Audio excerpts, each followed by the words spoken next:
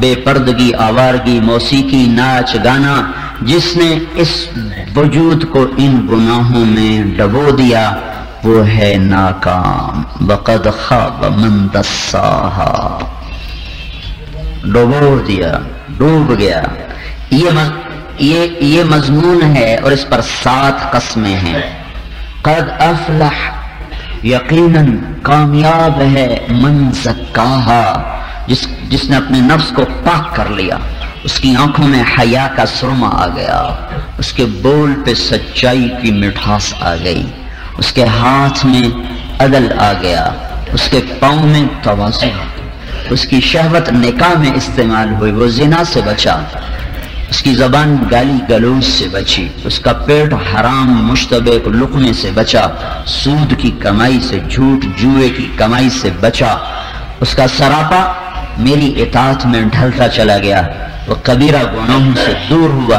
کبھی ہوا تو فوراً توبہ کی، نہیں کہ انسان سے گناہ ہوگا نہیں، بڑے سے بڑے نیک آدمی سے بھی گناہ ہو جاتا۔ اس لیے اللہ کے نبی کا فرمان ہے اپنے بھائی کو حقیر مت سمجھو، خاص طور پر کسی نیک آدمی سے کوئی خطا ہو جائے تو اس کو نہ حقیر سمجھو نہ اچھالو، ورنہ تم برباد ہو جاؤ گے قیامت کے دن۔ کیا پتہ وہ توبہ کر کے اللہ کو منا چکا ہو اور ہم اس کا گڈا باندھ کے قیامت کے دن خود ذلیل و رسوا ہو جائیں۔ تو قد افلح من زکاہا، جس نے اپنے آپ کو پاک کر لیا نیکیاں کر کے، جیسے ہمیں جمعے کی تیاری، غسل کیا، کپڑے بدلے، جسم پاک ہو گیا، پانی بہایا، جسم پاک۔ لیکن میرے بھائیو، اندر کی جو پاکیزگی ہے وہ اس پانی سے نہیں ہے، وہ اللہ کی اطاعت سے ہے، جس کا پہلا بیج ایمان ہے، لا الہ الا اللہ۔ لا الہ الا اللہ اگر دل میں نہیں ہے تو ساری دنیا کے سمندر بھی اس کو نہیں دھو سکتے۔ دنیا کا سب سے ناپاک وجود کافر ہوتا ہے۔ جس دل میں لا الہ الا اللہ نہیں وہ سب سے ناپاک وجود ہے۔ جس دل میں لا الہ الا اللہ اتر گیا یہ ان کے مقابلے میں سب سے پاک وجود ہے۔ اب یہ شرک سے نکل آیا، اب اس کے لیے میدان ہے حضرت محمد صلی اللہ علیہ وسلم کی پاکیزہ زندگی۔ تو جس نے اپنے آپ کو نیکیوں میں سے مزین کیا تو اللہ کہتا قد افلح، یقیناً یہ کامیاب ہے۔ اور جو گناہوں میں گر گیا، پھسل گیا، لڑک گیا، لتھڑ گیا تو قد خاب من دساہا، وہ ناکام ہو گیا، ناکام ہو گیا۔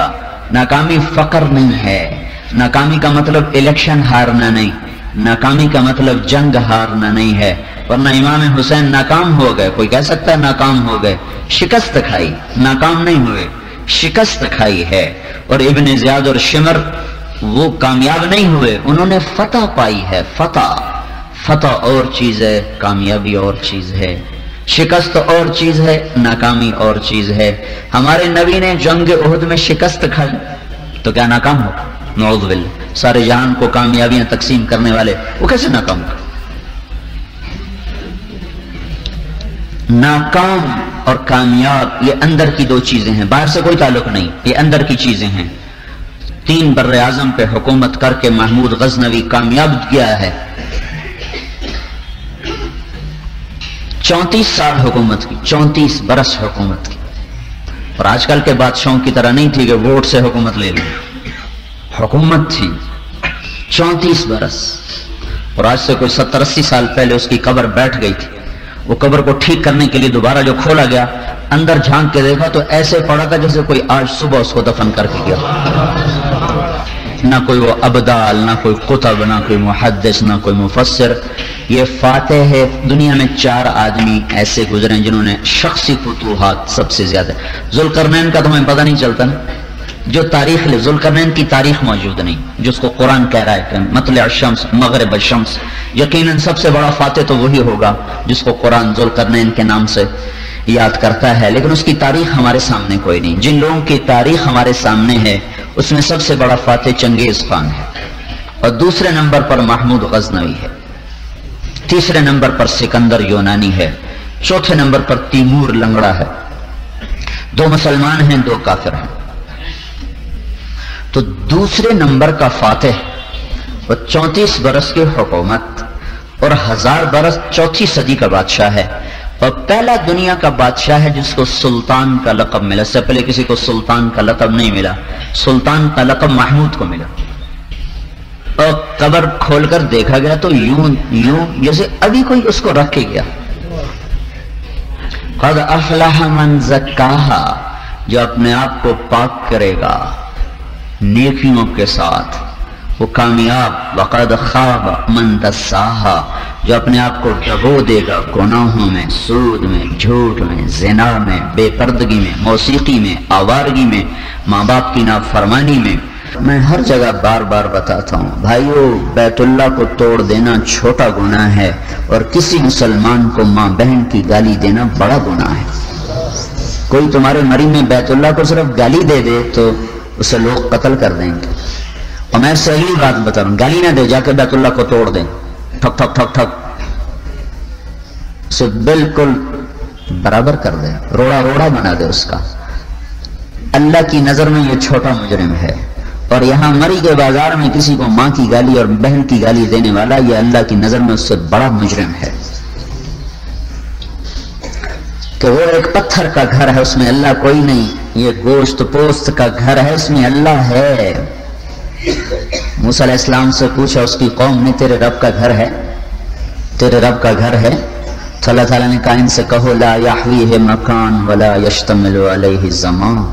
تیرا رب لا مکان اور لا زمان ہے، نہ وہ کسی زمانے کی قید میں ہے نہ کسی مکان کی قید میں. ہاں میرا مسلمان بندے اور بندی کا دل ایسا ہے جب وہ پاک ہو جاتا ہے تو وہ میرا گھر بن جاتا ہے. تو جب کوئی کسی کو ماں بہن کی گالی دیتا ہے تو وہ اس گھر کو توڑتا ہے جس میں اللہ ہے. مکے والے بیت اللہ میں اللہ ہے کوئی نہیں، مری والے مومن کے دل میں اللہ ہے، چاہے وہ کتنا ہی گرا پڑا مسلمان کیوں نہ ہو. اس سے بھائیو اس کو تو اب کوئی گناہ ہی نہیں سمجھتا. میں تو ہر بیان میں شور مچا دو بھائیو توبہ کرو توبہ کرو. کیا کر رہے ہو؟ نمازی تہجد گزار عورتیں تک گالیاں دیتی. اور ہمارے محبوب صلی اللہ علیہ وسلم نے فرمایا تھا جب میری امت گالیاں دے گی تو اللہ کی نظروں سے گر جائے. ہاں سارے حکومت کو گالیاں دیتے ہیں، حکومت بری، حکومت نے یہ کر دیا، حکومت نے وہ کر دیا. میں کہتا ہوں کبھی اپنے آپ کو بھی تو دیکھا کرو کہ ہم کیا کر رہے ہیں. یہ نوجوان اولاد ماں سے کیا کر رہے ہیں، یہ باپ سے کیا کر رہے ہیں. ہاں ماں باپ کی نافرمانی کیا بلا ہے. بم نہیں گرتے. جبریل نے پوچھا یا رسول اللہ قیامت کب آئے گی؟ تو ہمارے نبی صلی اللہ علیہ وسلم نے ارشاد فرمایا مل مسئول اعلم بعالم من السائل مل مسئول عنها بعالم من السائل. فرمایا جیسے پوچھنے والے کو کوئی خبر نہیں، بتانے والے کو بھی کوئی خبر نہیں، اللہ ہی جانے کب آئے گی. تو جبریل نے کہا اچھا کوئی نشانی بتا دیں. نشانی کیا ہے؟ تو آپ نے فرمایا ان تلد الامۃ ربتها. جب تم دیکھو کہ نوجوان اپنی ماں سے نوکروں جیسا سلوک کریں، جب تم دیکھو مری کی مائیں اولاد سے تنگ ہوں، پنجاب سندھ بلوچستان کے نوجوان ماؤں کو آنکھیں دکھائیں، تو سمجھنا قیامت آنے والی ہے. چند دن پہلے کی بات ہے، ایک لڑکی اپنی ماں سے کہہ رہی تھی بھوک نہیں، اور وہ آگے موٹے موٹے آنسو گرا رہی تھی. میں آنکھوں سے دیکھ کر کانوں سے سنا، بیٹی ماں سے کہہ رہی تھی بھوک نہیں. بکواس. اس کو اتنے موٹے موٹے آنسو گر رہے تھے. گالیاں حکومت کو دیتے. یہ گھروں میں کیا ہو رہا ہے؟ تو اللہ تعالیٰ کے نبی نے فرمایا جب ماؤں سے نوکرانیوں جیسا سلوک ہوگا تو قیامت کے نکارے پہ اللہ چوٹ مار دے گا.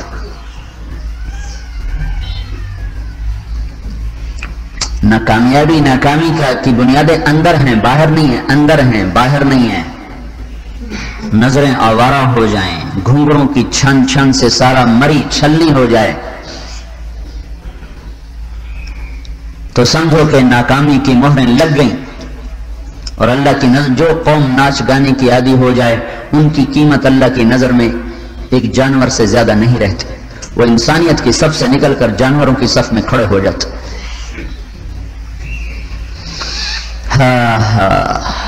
ایک ناچنے والی کا گھنگرو پہاڑوں میں میں سوراخ کر دے، اگر اللہ تعالیٰ روک نہ لے، اللہ روک لیتا وہ اللہ کی قسم ان پہاڑوں میں سوراخ ہو جاتا، یہ آتش فشاں بن کے پھٹ پڑتے۔ قد افلح من زکاہا وقد خاب من دساہا، جس نے اپنے نفس کو پاک کیا وہ کامیاب، جس نے اپنے نفس کو گندا کیا وہ ناکام۔ اس پہ 7 قسمیں ہیں، 7 میری نہیں ہیں، اللہ قسمیں اٹھاتا ہے۔ اب بھی بھائی کوئی نہ مانے تو کیا کریں، کہاں سے الفاظ لائیں، کہاں سے فریادیں لائیں، کہاں سے وہ دعائیں لائیں جو دلوں کو جا کے نرم کر دیں، کان تک ہی تو پہنچا سکتے۔ کتنی بڑی بغاوت ہو رہی ہے اللہ کے خلاف، وہ کتنے حوصلے والا وہ بھائی، یہ دنیا کے معمولی 2 ٹکے کے حکمران، کوئی تھوڑی سی ان کے خلاف بات ہو جائے پولیس آ کے گرفتار کر کے لے جاتی، وہ جھوٹے ہی کیس بنا کے بیچاروں کو جیلوں میں ان کی زندگیاں گل جاتی ہیں، سڑ جاتی ہیں۔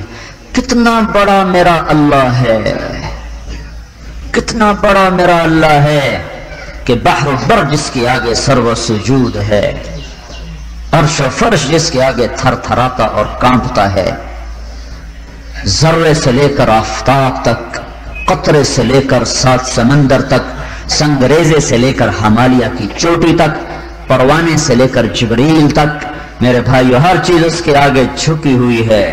اِن مِّن شَيْءٍ إِلَّا يُسَبِّحُ بِحَمْدِهِ، اللہ کا قرآن کہہ رہا ہے کُلٌّ قَدْ عَلِمَ صَلَاتَهُ وَتَسْبِيحَهُ۔ اتنے بڑے بادشاہ کو للکارنا، کبھی ناچ کر، کبھی گا کر، کبھی زنا کے ساتھ، کبھی جوئے کے ساتھ، کبھی شراب کے ساتھ، کبھی قتل کے ساتھ، کبھی ماں باپ کی نافرمانی کے ساتھ، کبھی آوارگی، کبھی بے پردگی کے ساتھ، کبھی سود کے ساتھ، کبھی جوئے کے ساتھ، کبھی باپ کے گریبان کو پکڑ کر، کبھی سگے بھائی سے بائیکاٹ کر کے، کبھی جھوٹ بول کے، کبھی غیبت کر کے، کبھی چغلی کھا کے، کبھی رشوت لے کے، کبھی قتل ناحق کر کے، کبھی جھوٹے کیس بنا کر، کبھی جھوٹے مقدموں میں پھنسا کر، کبھی اوروں کی زمین دبا کر۔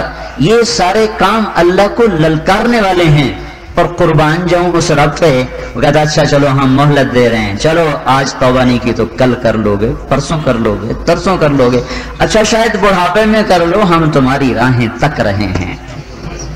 جب کبھی آؤ گے توبہ کا در کھلا پاؤ گے۔ حکمران تو سنگ دل ہوتے ہیں، ان کی نافرمانی بے اکرامی ہو تو وہ قتل تک آ جاتے ہیں، اور میرا اللہ رحیم کریم مہربان ہے، وہ مہلت دیتا، جاؤ میرے بندے مہلت ہے۔ جب کبھی خیال آ جائے توبہ کا، آ جانا، میرا در بند نہ پاؤ گے۔ لوگ کہتے ہیں 900 چوہے کھا کے بلی حج کو چلی، اور میں یوں کہتا ہوں 9 کروڑ کھا لے، 9 ارب کھا لے، 9 کھرب، اس کے آگے تو میرے پاس لفظ کوئی نہیں، 9 کھرب کھا لے اور ایک قدم اللہ کی طرف بڑھا دے تو اللہ کی قسم اللہ اسی وقت کہتا جا میرا بندہ میں نے معاف کر دیا، میں تو کب سے تیری راہیں تک رہا تھا، تو آئے مجھ سے کبھی تو بات کرتا، کبھی ہم بھی تم میں بھی چاہت تھی، کبھی ہم بھی تم میں بھی راہ تھی، کبھی ہم بھی تم بھی تھے آشنا، ہمیں یاد ہو کہ نہ یاد ہو۔ مری کی ٹھنڈی ہواؤں سے تو اللہ یاد آنا تھا، وہ اللہ کی باغی ہو گئے۔ یہاں کے چشمے، یہاں کے سرسبز پہاڑ، یہاں کے لمبے لمبے درخت، ان کا پتا پتا اللہ کی کاریگری پر شہادت دے رہا ہے، گواہی دے رہا ہے۔ ہم تو ان کو دیکھ کر اور سجدوں میں جھکتے، ہائے ہائے، پر مال روڈ کیا اور یہ ہوٹل کیا، کتنی بڑی نافرمانی کے اڈے بن جاتے ہیں۔ میرے بھائی میں کوئی نفرت سے نہیں کہہ رہا ہوں، میں دکھ سے کہہ رہا ہوں۔ ہمیں تبلیغ میں نفرت نہیں سکھائی گئی، ہمیں محبت سکھائی گئی۔ جنید جمشید نے توبہ کی، پھر گانا شروع کر دیا، داڑھی رکھ لی، پھر منڈا دی، چلہ لگایا، پھر منڈا دی، پھر گانا شروع کر دیا، اتنا آگے پیچھے۔ ہم نے اس سے دوستی سلامت رکھی۔ ایک دن مجھ سے ایک آدمی نے کہا یہ آپ اس سے دوستی چھوڑ دیں، یہ بہت گندا آدمی ہے اور یہ آپ کی بھی بدنامی کا سبب بن رہا ہے۔ کہا بھائی نبی دنیا میں ایسوں کوئی گلے لگانے آیا کرتے ہیں، تبلیغ میں تو ہم نے یہ سبق سیکھا۔ ہم کون؟ ہم بھی تو ایسے ہی تھے۔ کتنی دفعہ میں نے اپنے ہاسٹل گورنمنٹ کالج لاہور میں جب میں پڑھتا اپنے کمرے سے تبلیغ والوں کو دھکے دے کے دفعہ ہو جاؤ، کہاں جاتے ہمارا سر کھانا۔ لیکن ان کے درد نے آخر ہمیں خود درد مند کر دیا. اور نفرت کرنا تو بڑا آسان کام ہے. نہیں، مزہ تو تب ہے کہ گرتے کو تھام لے ساقی. ہم نے تو اللہ کے فضل سے شراب خانوں میں گشت کر کے شراب کی حالت میں لوگوں کو باہر مسجد ملا. بیلجیم میں ایک شراب خانہ بھی مسلمان کا، پینے والے بھی مسلمان، سارے مسلمان.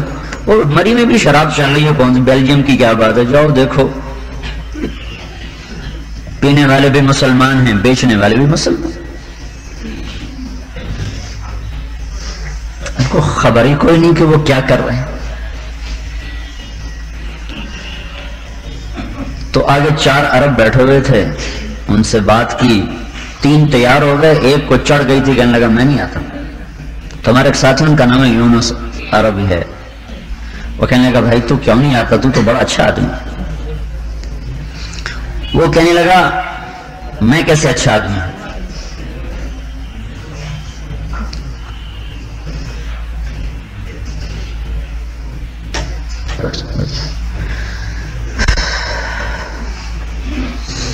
وہ کہنے لگا میں کیسے اچھا آدمی ہوں، میں تو تمہارے سامنے شراب پی رہا ہوں. تو ہمارے دوست نے پوچھا تیرا نام کیا ہے؟ اس نے کہا میرا نام عبداللہ ہے.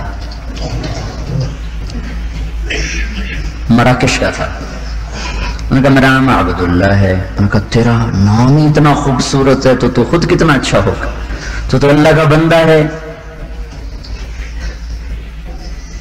تبلیغ ایک واحد کام ہے جس نے نافرمانوں سے محبت سکھائی کہ جو جتنا دین سے دور ہے اتنا اس سے محبت کرو، قریب لانے کی کوشش کرو، اللہ سے دعا کرو. ہدایت تو اللہ دیتا ہے، کو ہم کسی کو دے سکتے. آنکھوں کے سامنے نہیں، نوح علیہ السلام کا بیٹا غرق ہو گیا، کچھ کر سکتے. ہمارے نبی کے بڑے دشمن تو اپنے ہی تھے. بنو حنیفہ کو آپ نے دعوت دی. بنو حنیفہ عرب کا قبیلہ ہے نا، بنو عمرو بن صعصع، بنو عمرو بن صعصع. ان کو دعوت دی تو ایک آدمی کہنے لگا تیری قوم کا تیرے بارے میں کیا رویہ ہے؟ تو آپ نے فرمایا میری قوم میری سب سے بڑی دشمن ہے.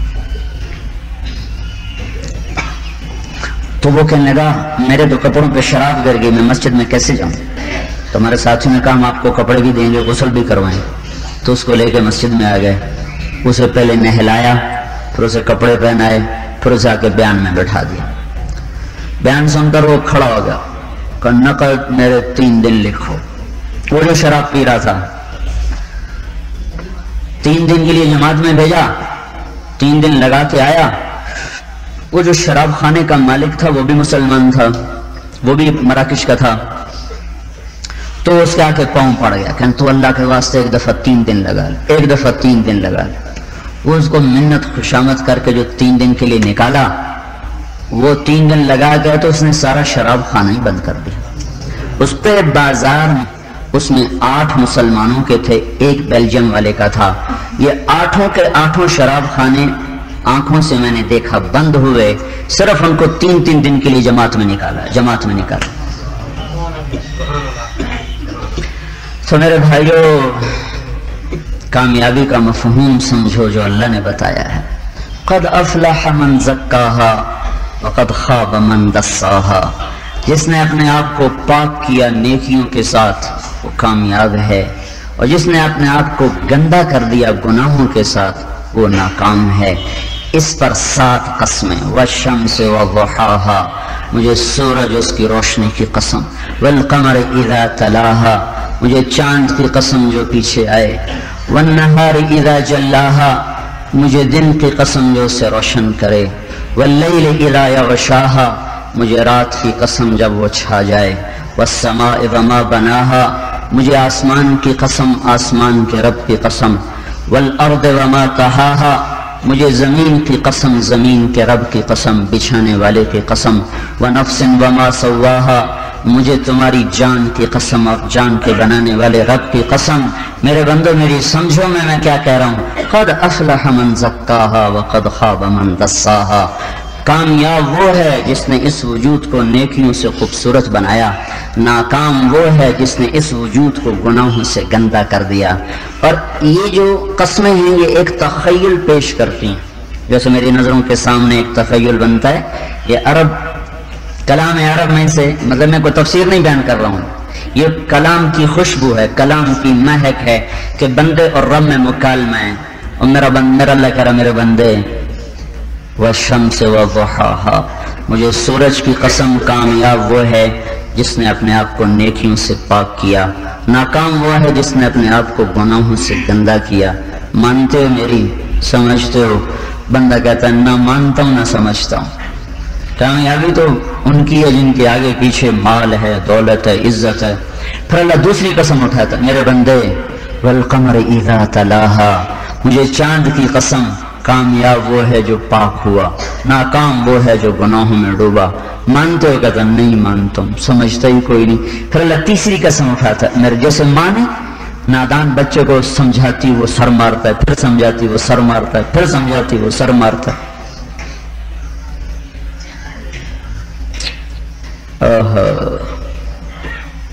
چھوٹی عمر میں اسکول چلے گئے، 11 سال کی عمر میں میرے ماں باپ نے مجھے لاہور بھیج دیا کہ بڑا ڈاکٹر بنے۔ تو ماں باپ کی نگرانی ختم ہو گئی، جیب میں پیسے بھر دیے، اوپر سے نگرانی ختم ہو گئی، ہم جانور بن گئے۔ ہمیں کیا پتا ماں کے اور بات۔ تو مجھے اب یوں یاد ہے جب ماں مجھے سمجھاتی میں ویسے سر مارتا، یوں سر مار، نہیں نہیں، ان کے جگر کے ٹکڑے ٹکڑے ہوتے، پر ان کا اپنا ہی قصور تھا، اتنی چھوٹی عمر میں مجھے ہاسٹل میں داخل کیوں کیا؟ کیا ہے؟ اچھا اچھا۔ تو یہ اللہ اور بندے کا مکالمہ، میرے بندے والنہار اذا جلاہا، مجھے دل کی قسم، کامیاب وہ ہے جو پاک ہوا، ناکام وہ ہے جو گناہوں سے گندا ہوا۔ سمجھو؟ کہتا نہیں سمجھاؤں۔ پھر اللہ کہتا میرے بندے واللیل اذا یغشاہا، مجھے رات کی قسم، کامیاب وہ ہے جو پاک ہوا، ناکام وہ ہے جو زنا، شراب، جوا، جھوٹ، چغلی اس میں ڈوب کے گندا ہوا۔ سمجھو؟ کہتا نہیں سمجھاؤں۔ پھر اللہ اپنی ذات کو شامل کرتا میرے بندے والسماء وما بناہا، مجھے آسمان اور اس کے بنانے والے کی قسم، اب تو میری مان جا۔ کہتا نہیں میں نہیں مانتا ہوں۔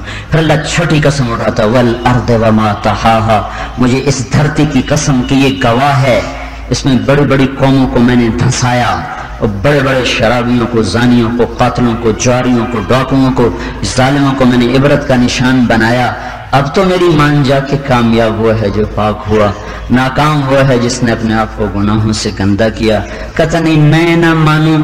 تو پھر اللہ آخری بات کرتا ہے جو ہمارے محاورے میں بھی ہے، جب کسی سے اظہار محبت زیادہ ہی بڑھ جائے تو ہم کہتے ہیں تیری جان کی قسم، ہم کہتے ہیں تیری جان کی قسم۔ جو اللہ تعالیٰ نے اپنے محبوب لعمرک، یہ تو متعین کر کے اے میرے محبوب مجھے تیری جان کی قسم، یہاں مطلق ہے اے میرے بندو او مجھے تمہاری جان کی قسم، اب تو میری مان جاؤ، او میں تمہارا بنانے والا ہوں، تمہاری ماں تم پہ وہ شفیق نہ ہوگی نہ باپ جتنا میں ہوں۔ وہ کامیاب وہ ہے جو پاک ہوا، ناکام وہ ہے جو گناہوں میں گندا ہوا۔ سمجھو نہیں سمجھے؟ کہتے یا اللہ میں تو نہیں سمجھا۔ ہائے ہائے ہائے۔ پھر اللہ کہتا اچھا چلو میں تمہیں ایک کہانی سناتا ہوں، کہانی سے بچے سمجھ جاتے ہیں، تم بھی اللہ کے سامنے بچے ہو۔ کذبت ثمود بطغواہا، تم سے پہلے ایک قوم آئی تھی ثمود، وہ میرے نافرمان ہوئے۔ اذ انبعث اشقاہا، ان میں ایک بدبخت کھڑا ہوا۔ فقال لهم رسول اللہ ناقۃ اللہ وسقیاہا، ان کو اللہ کے نبی نے ڈرایا کہ اس اونٹنی کو کچھ نہ کہنا ورنہ ہلاک ہو جائے گی۔ فکذبوہ، انہوں نے کہا جاؤ جاؤ تم ملاؤں کو ہم نے پہلے سے ہی بہت دیکھا ہوا ہے، یہ سارا ملا ازم ہے، ہمیں سب پتہ ہے، ہم بڑے طاقتور ہیں، ہمیں کون روک سکتا ہے۔ فعقروہا، پھر انہوں نے اس اونٹنی کو کاٹا۔ فدم دم، قرآن میں یہ لفظ ایک دفعہ ہے، ایک دفعہ۔ اس لفظ کی تحقیق میں امام اسماعیل نے 6 مہینے گزارے، 6 مہینے اس لفظ کی تحقیق میں 6 ماہ گزارے ہیں۔ یہ قرآن میں ایک دفعہ فدم دم، میرے پاس کوئی لفظ نہیں اس کے ترجمے کے لیے، نہ کسی اور زبان میں اس لفظ کا ترجمہ ہو سکتا ہے مفہوم بتانے کے لیے، چونکہ پیچھے قسمیں اٹھائیں،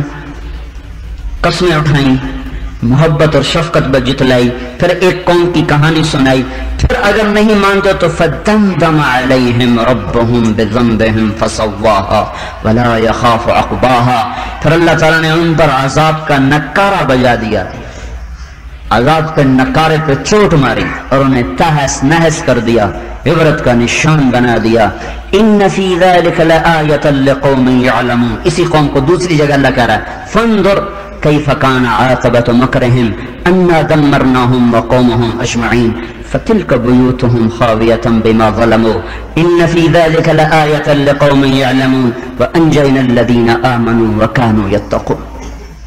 یہ سورت سارے قرآن کا خلاصہ ہے، اور اس سورت کی اتنی قیمت ہے، اللہ کے نبی نے فرمایا جو والشمس وضحاہا ایک دفعہ پڑھ لے تو پوری دنیا اللہ کے نام پہ خرچ کرنے کے برابر اس کو اللہ اجر عطا فرمائے گا۔ پوری دنیا میں کتنا سونا، کتنی چاندی، کتنا پیٹرول، کتنا دھن، کتنی دولت، ایک والشمس وضحاها والقمر اذا تلاها والنهار اذا جلاها والليل اذا يغشاها والسماء وما بناها والارض وما طحاها ونفس وما سواها فالهمها فجورها وتقواها قد افلح من زكاها وقد خاب من دساها كذب الثمود بطغواها اذ انبعث اشقاها فقال لهم رسول الله ناقة الله وسقياها فكذبوه فعقروها فدمدم عليهم ربهم بذنبهم فسواها ولا يخاف عقباها۔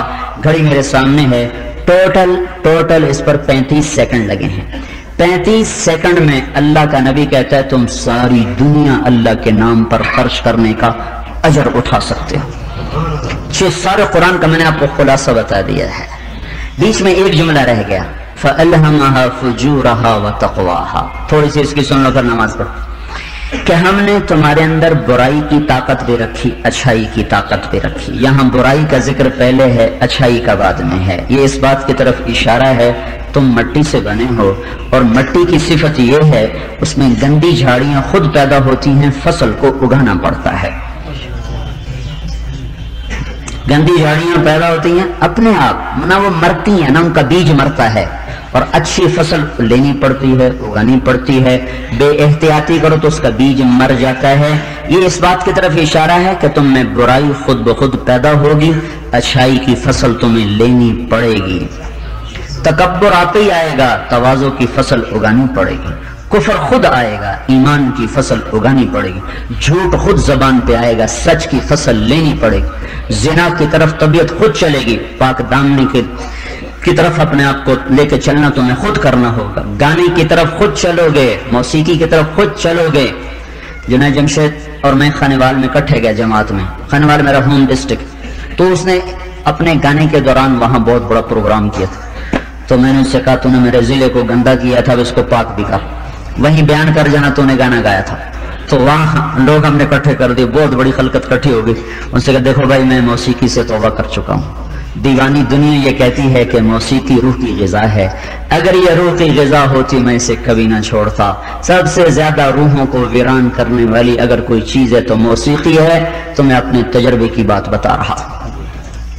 تو ادھر کان خود چلیں گے، قرآن کی طرف لگانا پڑے گا، غیبت کے لیے زبان خود چلے گی، روکنا سیکھنا پڑے گا، جہالت خود بخود ہے، علم سیکھنا پڑے گا۔ فَأَلْهَمَهَا فُجُورَهَا وَتَقْوَاهَا، ہم نے تم میں برائی کو رکھا اور اچھائی کو رکھا۔ یہ امتحان کی وجہ سے ہے، برائی اپنے آپ آتی ہے، مٹی میں سے گندی جھاڑیاں خود پیدا ہوتی ہیں۔ میں خود زمیندار کا بیٹا ہوں، کتنے 1/3 ہمیں خرچہ کرنا پڑتا ہے گندی جڑی بوٹیوں کو مارنے کے لیے، گندی جڑی بوٹیوں کو مارنے کے لیے 1/3 خرچہ کرنا پڑتا ہے، تب جا کر فصل تیار ہوتی ہے، پکتی ہے، اور ان کا بیج ایسا ظالم ہوتا ہے، سال اوپر پانی کھڑا رہے یہ نہیں مرتا۔ کپاس کے اوپر پانی چڑھ جائے ختم، گندم پہ پانی چڑھ جائے ختم، آلو پہ مکی پہ پانی چڑھ جائے ختم، اور یہ ایسی ظالم ہے ان پہ جتنا مرضی پانی چڑھا دو نہیں مرتی، اندر میں دبی رہتی، جو ہی ہوائیں چلتی ہیں منہ کھول کے باہر آ جاتی ہیں۔ تو انسان کا نفس کبھی نہیں مرتا، یہ اندر میں پھنکارتا رہتا ہے، جو ہی پٹاری ہٹاؤ گے کوبرے کی طرح نکل کے باہر آئے۔ تو اس لیے اپنے آپ کو میرے بھائیوں نیکیوں کا خوگر بنانا پڑتا ہے، گناہ تو خود بخود طبیعت میں ابھرتے ہیں۔ تو یہ تھوڑا سا امتحان ہے، اس کے عوض میں اللہ کی رضا اور جنت ہے۔ تبلیغ اس کو سیکھنے کا کام ہے، ہم کوئی جماعت نہیں، ہم کوئی سیاست نہیں، ہم کوئی فرقہ نہیں، ہم کوئی ٹولہ نہیں، ہم ایک پیغام لے کے پھرنے بھائیو اللہ کو منا لو، اللہ کو منا لو، اور اللہ مانتا اس کی اطاعت سے، اور اس کی اطاعت کا رنگ ہے محمد الرسول اللہ صلی اللہ علیہ وسلم کی پاکیزہ زندگی۔